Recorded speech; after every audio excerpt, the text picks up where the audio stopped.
A sloth, a donkey, and a curious human. Send a prompt and see what they're doing. One hits record with a question on his mind. Two brothers pick it up, see what they find. Corn takes his time, Herman's got the facts. Back and forth, they never hold back. My weird prompts, come on in, that's where we begin. My weird prompts, glad you're here. This episode was generated using artificial intelligence. Please verify facts. My Weird Prompts is a community-driven initiative exploring how AI can fuel curiosity and uncover the fascinating ways our world works. GPU compute for this podcast is generously provided by Modal. Learn more at modal.com. You know, we talk a lot about the cutting edge on this show, but there is a specific kind of stress that comes with looking at the price tag of modern defense. I was reading a report this morning about the cost exchange ratio in recent drone swarms, and it is staggering. You have these $20,000 suicide drones being intercepted by missiles that cost $3 million apiece. On paper, that looks like a strategic disaster. It looks like the offense has already won the economic war before a single shot is even fired. If you are the one holding the checkbook, you are looking at that math and wondering if you are just subsidizing your own bankruptcy. It is a classic asymmetric trap, Corn. If you only look at the unit cost of the interceptor versus the unit cost of the threat, the math never works in favor of the defender. It is the ultimate lose-lose spreadsheet. But that narrow view ignores what that $3 million missile is actually protecting. This is what we call the protected value metric. If that $20,000 drone hits a billion-dollar power plant, or a hospital, or a command center, the exchange ratio flips instantly. You aren't spending $3 million to kill 20,000. You are spending $3 million to save $1 billion. Today's prompt from Daniel is about exactly this kind of high-stakes calculus, specifically looking at the rationale behind long-term, high-cost programs like the Arrow 4 and Arrow 5 systems. He wants us to dig into why countries keep pouring billions into these multi-stage, high-velocity architectures when the current conflict landscape seems dominated by low-cost, mass-produced threats. It is a great question because it gets to the heart of strategic hedging. I am Corn, by the way, and joining me is the man who probably has a technical manual for the Arrow 3 under his pillow, Herman Poppleberry. I keep it on the nightstand actually, easier to reach in the dark. But Daniel is hitting on a massive tension in defense circles right now. We are seeing this shift from the legacy systems that were designed for predictable ballistic arcs to these new, end-to-end integrated shields. The Arrow 4 and 5 roadmap represents a fundamental change in how we think about the sky. It is no longer just about catching a rock falling from space. It is about hunting things that are actively trying to dodge you. We are moving away from the era where good enough defense was acceptable because the threats were relatively simple. And that is where the bill starts to climb. We are moving past the era of the Iron Dome being the star of the show. Don't get me wrong, Iron Dome is a marvel for what it does against short-range rockets, but Arrow is a different beast entirely. We are talking about long-range, exo-atmospheric, and now hypersonic defense. Why are we still committing to these 10 to 15-year research and development cycles when the threat changes every 6 months? It feels like building a cathedral while the neighborhood is switching to modular housing. It feels like we are over-engineering for a war that might not happen while losing the war that is happening right now. The cathedral analogy is interesting, but these systems are more like an immune system that has to evolve faster than the virus. If you only build for the current cold, you are defenseless when the plague arrives. The shift from Arrow 3 to Arrow 4 is primarily about addressing maneuverable reentry vehicles, or MARVs. In the old days, you could calculate an intercept point because gravity and physics dictated the path of a ballistic missile. Once it launched, you knew where it was going to be in 5 minutes. It was like catching a baseball. But MARVs can shift their trajectory mid-flight. They can zig when the interceptor expects them to zag. They use small thrusters or aerodynamic fins to change their path while they are screaming back into the atmosphere. Which makes the interceptor's job almost impossible if it is just a kinetic slug. You are basically trying to hit a bullet with another bullet, but the first bullet is now sentient and trying to hide. How do you even begin to track something that is breaking the laws of traditional ballistics? That is the technical challenge of the decade. Arrow 4 moves away from that static intercept model toward a high-agility kill vehicle. It needs to have enough onboard processing and propulsion to match the maneuvers of the incoming threat in real time. We are talking about divert and attitude control systems that can fire in milliseconds. And then you have Arrow 5, which is being designed specifically for the near space regime to counter hypersonic glide vehicles, or HGVs. These things fly at 5 times the speed of sound or faster, and unlike traditional missiles, they don't follow a high arc. They stay within the upper atmosphere where they can use aerodynamic lift to change course. Standard missile defense radars struggle to even track them because they fly under the traditional radar horizon for much of their flight. They are essentially skipping along the atmosphere like a stone on a pond. I saw a stat recently that said the Arrow program has seen a 40% increase in research and development allocation specifically for AI-driven target discrimination as of this month, March 26. That suggests the bottleneck isn't just the rocket motor or the fuel, it is the brain of the system. We are talking about billions of dollars just to teach a missile how to think. The sensor fusion bottleneck is the real frontier. It is not enough to have a fast missile. You need to integrate the Green Pine radar systems with satellite-based early warning and regional sensor networks to reduce latency to almost zero. When you are dealing with hypersonic speeds, a half-second delay in data processing means the interceptor misses by kilometers. This is why the integration tests we saw earlier this month were so critical. They weren't just testing if the missile flies, they were testing if the entire regional air defense network can talk to the Arrow 5 brain fast enough to make a decision. You are trying to create a single, unified picture of the sky from a dozen different sources, all moving at different speeds. If you want to understand the financial context of these R&D costs, listeners should go back to episode 744, The Billion-Dollar Math of Missile Defense Logistics. It lays out why the infrastructure around the missile often costs more than the missile itself. But Herman, let's play devil's advocate here. We are talking about billions of dollars for a system that might only be used against a handful of high-end threats. Meanwhile, in actual conflicts happening right now, the primary headache is the saturation attack. Hundreds of cheap drones and cruise missiles launch simultaneously to overwhelm the sensors. Does Arrow 4 help with a swarm of $500 plywood drones? Or are we just building a very expensive umbrella that only works against a very specific kind of rain? Directly? No. You don't use a scalpel to mow the lawn, but the existence of Arrow is what allows you to focus on the lawn.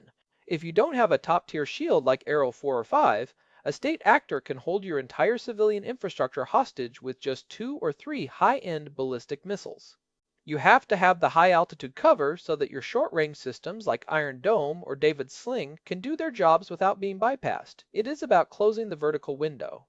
If you leave the top floor open, it doesn't matter how good the locks are on the front door. Without Arrow, an adversary can just fly over your short-range defenses. By having Arrow 4 and 5, you force the enemy to play the low-altitude, low-cost game, which is much easier to manage with electronic warfare and point defense systems. So it is about forcing the adversary into a less effective form of warfare. If they know their high-end ballistic assets will be intercepted by an Arrow 5, they are forced to rely on slower, more vulnerable drones that you can kill with cheaper interceptors or even directed energy weapons. You are essentially devaluing their most expensive weapons. It is a psychological game as much as a physical one. That is the strategic rationale. It is about creating a cost imposition strategy on the attacker. If I spend $10 billion on Arrow 5 and it makes your $50 billion hypersonic program obsolete, I have actually won the economic exchange in the long run. We also have to look at the industrial base argument. Developing these systems isn't just about the hardware in the silo, it is about maintaining a sovereign research and development capability. If you stop innovating, you lose the engineers, you lose the specialized manufacturing, and you become entirely dependent on foreign supply chains. In a world where supply chain volatility is the new normal, that is a massive strategic risk. You can't just restart a hypersonic defense program after a 10-year break. The tribal knowledge disappears. I think people underestimate the sovereign hedge aspect. We have seen how quickly international support can shift, or how shipping lanes can be choked. If you have the internal capacity to design and build Arrow 5, you aren't just buying a missile. You are buying an insurance policy against being abandoned by your allies or cut off from global tech. It is a hedge against the unknown. It gives you a seat at the table because you have a capability that everyone else needs. And it provides significant geopolitical leverage. Look at how the United States and Israel collaborate on these programs. The US block upgrade approach is very different from the Israeli spiral development model used for Arrow. The US tends to build a large block of capability, say version 5.0, and then wait years for the next major jump. The Arrow program iterates much faster, constantly folding in new software and sensor updates in a spiral. This makes the Arrow system a very attractive partner for systems like THAAD, the Terminal High Altitude Area Defense. When they integrated Arrow 5 with the broader regional network this month, they were essentially creating a plug-and-play defense architecture that our allies can rely on. It makes the entire alliance more resilient because you aren't relying on a single point of failure. It is like being the person who owns the only high-end security system on the block. Suddenly, all your neighbors want to be your best friend because they want to know if your cameras can see their driveway too. But let's talk about the physics of this for a second, because I know you love the technical side. How do you actually design a system for a threat that doesn't fully exist in a deployed state yet? We hear about hypersonic missiles, but we haven't seen them used in a sustained, high-intensity conflict between two peer-level air defense powers. Are we just guessing? You have to build for the physics, not the specific platform. We know the heat signatures that a vehicle traveling at Mach 6 creates. We know the plasma sheath that forms around a hypersonic glide vehicle, which actually makes it harder to communicate with, but also creates a very specific radar return if you know what to look for. The engineers at Israel Aerospace Industries and Boeing aren't looking at a specific enemy missile. They are looking at the flight envelope. They are saying, if something moves at this speed and can pull this many Gs of lateral acceleration, what kind of seeker head do we need to track it? They are building for the limits of what is physically possible. That sounds like a nightmare for the seeker head designers. You are looking through a window of intense heat and friction, trying to find a target that is also moving at 5 times the speed of sound. It is like trying to read a license plate through a blast furnace. The material science alone is worth the price of admission. You need sapphire or specialized ceramic windows that won't melt or distort the infrared image while the missile is screaming through the atmosphere. This is why the move towards software-defined interceptors is so important. In the past, the seeker was hardwired to look for one thing. Now, with the AI-driven discrimination Daniel's prompt alludes to, the seeker can update its own algorithms mid-flight to filter out decoys or environmental noise. We did a deep dive on the Arrow 4's ability to hunt missiles that try to dodge back in episode 1398. If listeners want the full technical breakdown of the maneuverable reentry vehicle interception, that is a good one to revisit. What strikes me today is how much of this is becoming a software war. We used to talk about bigger boosters and more explosive warheads. Now we are talking about latency, sensor fusion, and algorithmic discrimination. It is a war of code. The brain is the new propellant. If you can't tell the difference between a heavy warhead and a light inflatable decoy, it doesn't matter how fast your missile is. You will waste your $3 million interceptor on a $50 piece of aluminized plastic. The Arrow 5 is being built to solve that specific problem at the edge of space. It is using multispectral sensors to look at the way a target tumbles or how it reflects heat. A real warhead has a different thermal inertia than a decoy. It heats up and cools down at a different rate. Arrow 5's AI is being trained to spot those tiny differences in milliseconds. So, looking at the second-order effects, if these systems work as intended, does it actually make the world safer? Or does it just push the arms race into a new, even more expensive territory? Because if I know you can intercept my ballistic missiles, I am going to invest in even faster, even more maneuverable hypersonics. It feels like we are just moving the goalposts further and further out. It is the eternal offense-defense spiral. But the goal of the defender isn't necessarily to end the race. It is to make the cost of entry for the attacker so high that they think twice before starting a conflict. It is about restoring deterrence. For a long time, the offense had a massive advantage because defense was seen as too hard and too expensive. Systems like Arrow 4 and 5 are trying to level that playing field. They are saying the era of the easy kill is over. If you want to hit us, you have to spend 50 years and $1 trillion on a hypersonic program that we might still be able to shoot down. It changes the risk-reward calculation for the aggressor. It is a grim kind of stability, but it is stability nonetheless. It reminds me of the Cold War logic, but with much faster reaction times. I think the takeaway for people following this is that we should be looking at the cost per kill metrics very differently. We shouldn't just look at the price of the missile. We should look at the option value it provides. You are hitting on a key economic concept there. Option value in defense R&D is the price you pay today for the ability to respond to a threat tomorrow. It is like buying a call option on your own survival. If you don't start building Arrow 5 now, you can't just decide to have it in 3 weeks when a new hypersonic threat emerges. You are paying for the lead time. You are paying to not be helpless in 2035. If you wait until the threat is on your doorstep, you have already lost. And that is a hard sell for a public that sees immediate needs in healthcare or infrastructure. It is hard to explain why we need a $3 million missile for a threat that hasn't been deployed yet. But when you live in a neighborhood where the threats are existential, that long-term hedging becomes a baseline requirement for survival. It is not a luxury. It is the cost of doing business as a sovereign nation. There is also the aspect of the human in the loop versus autonomous response. As these threats get faster, the window for a human to make a decision disappears. We are moving toward a world where the defense system has to be almost entirely autonomous once the launch is detected. That raises all sorts of ethical and technical questions that we are only beginning to grapple with. How much authority do you give to an algorithm when the stakes are nuclear?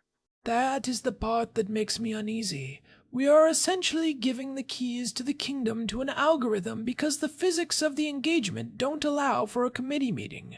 If a hypersonic glide vehicle is detected, you have seconds to launch an interceptor. There is no time for a phone call to the Prime Minister or the President. You are trusting that the R&D you did 10 years ago was perfect. Which is why the trust in the software has to be absolute. You spend billions on R&D not just for the hardware, but to run millions of simulations so that you know exactly how that AI will behave in every conceivable edge case. You are buying certainty in an uncertain environment. You are buying the confidence that when the system needs to fire, it will fire correctly and it will hit the right target. It is a fascinating and terrifying leap in technology. I think we have covered the strategic and technical rationale pretty thoroughly, but I want to pivot to some practical takeaways for the listeners who might be seeing these headlines and wondering what to make of the massive budget numbers. When they see Arrow 5 in the news, what should they actually be looking for? One thing to watch is the shift toward software-defined interceptors. When you see a news report about a new missile defense test, look for whether they are talking about a new rocket motor or a new sensor suite. The sensor suite is where the real war is being won right now. If a country can update its interceptors with a software patch to handle a new threat, that is a massive strategic advantage over a country that has to build a whole new missile.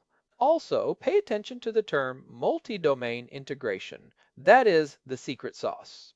Also, keep an eye on the integration of these systems. The Arrow 5 isn't just a standalone silo anymore, it is part of a global grid. The way it interacts with satellites and regional radars is just as important as the missile itself. We should also be tracking the cost per kill metrics in defense budget reports, but with the nuance we discussed today. Don't just look at the raw numbers, look at what is being protected. If the cost per kill is high, but the protected value is astronomical, the system is doing its job. And finally, recognize that defense R&D is a game of probability. No system is 100% effective, and anyone who tells you otherwise is selling something. The goal of Arrow 4 and 5 is to shift the probability of a successful hit from high to low. It is about making the attacker's job so difficult and so expensive that the risk of failure outweighs the potential gain of the attack. It is about making war a bad investment for the other side. It is the ultimate high-stakes chess game, played at Mach 5 in the upper atmosphere. I think Daniel really hit on a topic that gets to the core of modern geopolitics. It is easy to look at the current conflict and think that low-cost drones are the only thing that matters, but the long-term strategic shield is what prevents those conflicts from escalating into something much more devastating. It is the high-end cover that keeps the low-end skirmishes from turning into total war. It is the foundation that allows everything else to happen. Without that high-end cover, the entire defense posture of a nation crumbles. It is expensive, it is slow, and it is technically exhausting, but the alternative is far worse. The era of the impenetrable shield might be evolving, but the need for it is more urgent than ever. Well, I think that is a solid place to wrap this one up. We have gone deep into the physics, the economics, and the cold-blooded logic of missile defense. Herman, as always, your enthusiasm for kill vehicles is both impressive and slightly concerning. I hope you get some sleep tonight without dreaming of sensor fusion. I just find the engineering challenges fascinating. Trying to solve for those kinds of variables at the edge of space is just incredible. It is the peak of human ingenuity, even if the purpose is grim. It really is. Thanks as always to our producer Hilbert Flumingtop for keeping the show running smoothly behind the scenes. And a big thanks to Modal for providing the GPU credits that power this show and allow us to dive into these complex topics. If you want to dig deeper into the archives, we have over 1,300 episodes exploring everything from battery chemistry to the future of AI. You can find all of them at myweirdprompts.com. This has been My Weird Prompts. If you are enjoying the show, leaving a review on your favorite podcast app is the best way to help other people find us. It really does make a difference in the algorithms. We will be back soon with another prompt from Daniel. Until then, keep an eye on the skies and the software. Take care, everyone. Clean break.